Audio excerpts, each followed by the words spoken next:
కుటుంబ వ్యవస్థలో ఒక పురుషుని త్యాగం కంటే ఒక స్త్రీ త్యాగం చాలా గొప్పది.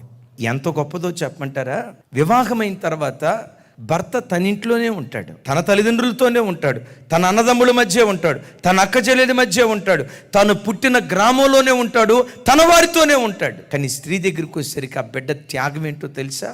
వివాహం అనే ఆ ఒక్క వ్యవస్థ ద్వారా 25 సంవత్సరాలు పెంచి పెద్ద చేసిన ఆ పేగు బంధాన్ని తెంచుకొని, పుట్టిన గడ్డను విడిచిపెట్టి, పుట్టి పెరిగిన ఇంటిని విడిచిపెట్టి, ముక్కు ముఖం ఎరుగని మనకు నమ్మి తన ఇంటిని వదిలిపెట్టి, అమ్మా నాన్న వదిలిపెట్టి, అక్కా చెల్లెలను వదిలిపెట్టి, అన్నదమ్ముళ్ళందరినీ విడిచిపెట్టి వచ్చి వివాహ వ్యవస్థ ద్వారా మన ఇంటికి వచ్చి తన ఇంటి పేరు కూడా మార్చుకొని అంత త్యాగం చేసుకుంటుంది. ప్రతి భర్త తన జీవితంలో దేవుని తర్వాత ఆ తర్వాత స్థానం తన భార్యకి ఇచ్చేటువంటి వాడిగా ఉండాలి.